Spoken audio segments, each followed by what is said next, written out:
in the blighted landscape of the credulously treasured history we have. Time is an illusion, lunchtime doubly so. Almost nothing puzzled me more than the usage of the phrase charity shop. Define the word. The days of corporate or popular charity shops are not even numbered anymore, but... Yes. And no. Let's try again, shall we? I have 2 beans. Then I add 2 more beans. What does that make? Number less. Machines now run a good world today.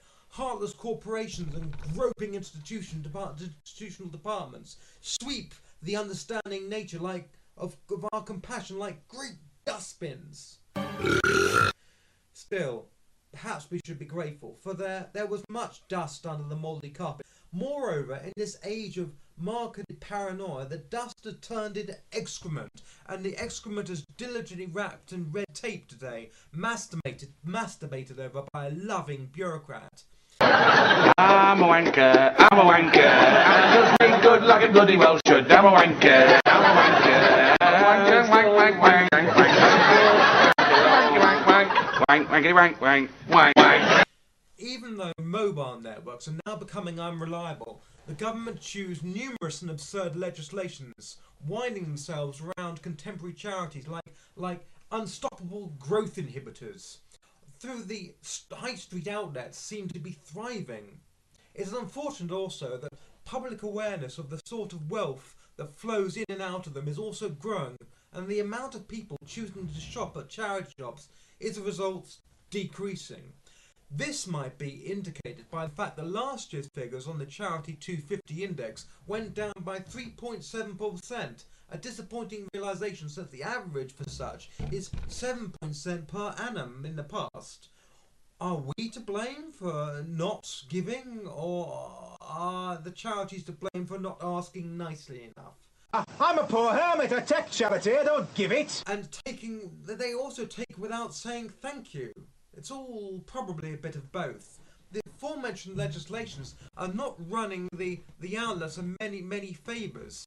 With the ceasefire of Russians and the Ukrainians, will keep fighting with the help of Europe, blighting our economy even more and creating a more badly judged and constraining regulations. That seems to change every day between brunch and tea time. Pre-evening. Since the House of Commons charity bill that went through on the 13th of July 2006 and the Health and Safety Programme of 2007, things for our altruistic friends have become increasingly more difficult. These politicians are now betting on early retirement. Officials in the boomer and Gen X bracket are fleeing the charity scene like flies on a turd. But with the laws we all must abide by, it has become so awkward that it is now the case that not more than 12 are allowed in any shop at any one time. This situation, exacerbated by the new anti-ageism legislation that came into pass some years ago, that is being asserted in the workplace of the charity shops like Unemployed Wilderbeasts. And now, a total of 2.5 million wildebeest are unemployed. There is, of course, the insistence that quality control must have their say. Is it not enough that our daily lives are dictated to by these pen pushers? We now have to accept that they have their hands all over our charitable institutions, and with the 83% of Gen Z workers defining themselves as job hoppers today, it is hard to get the stuff. Hard to get the stuff indeed. Consequently, more than 40% of their income seems to be going to pushing for their career progression. So don't tell me I'm not an officer captain just because in deep space there's no academy around to award me my pips.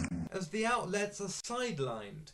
This excessivity, large environmental intervention, is fairly self-evident and has been occurring for so long now that the public at large are losing constant their money is going where it's actually needed. Now, as such, our economy is going down as other benefits are being retracted from people.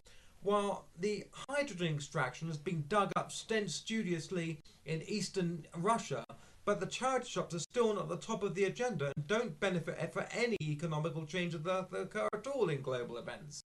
As a result, the charities are losing the war on both sides. The theory is underlined by the fact that prices established has risen so noticeably.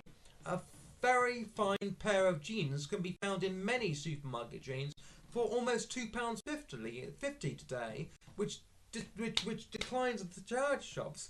And similarly, other accessible outlets, whereas an almost identical pair of accoutrements are prodded every day in your local charity store at £4.50, an increase compared to the actual official big chain supermarkets. Charity shops today can be perceived as an earth-shattering empire within a shattered empire of our nation. If the governing body of the Charity Commission were a leadership party, they would have no voters, literally none. My father was a Conservative, my mother voted Labour, so I suppose by rights I should be a Liberal Democrat. But in actual fact I'm a Nazi. Accepting this small majority clinging to the old struggling order, which tend to be the middle classes, it seems. Though it seems that the remaining majority of their wealth comes from self-important middle classes who seem to think just because they delve a few flies, it somehow gives them the right to feel good about themselves. Perhaps the answer to all these questions concerning the validity of our charity shops in our society today lies not in the high streets, but further afield indeed. It is with the suburban or even the patriarchal that the future lies of the market. It is one of the Charity Commission's top priorities in the Legislation Act of 2006 that an outlet is to support and build, or at least contribute towards, a common trust with the community. Now, as such, we find that it's not to the town shops that we find this type of understanding and communal spirit, but the smaller shops beyond, in little villages and so forth, and little outlying settlements and hamlets and such like. It's not enough that the DWP have now enhanced their fraud detection powers, allowing money recovered directly from bank accounts, and consequently settling back claimants substantially. I mentioned in one of my other videos a guy that was actually found dead, having had his benefits retracted. Now, they are also cutting back on funds they issue to vulnerable people, leaving off the less fortunate unable to visit such shops. I shall be bold enough and crass enough to say it's not what you've got, it's where you put it. With the HMRC in issuing a warning to anyone with £3,500,000 savings as Britain faced tax bills ahead of deadlines, it is highly unlikely hope that charity shops will only extend their baleful influence within the confines of villages in small towns. The unemployed Wilderbeasts must be undeniably blighted. Give us good clicking. Shakanaka.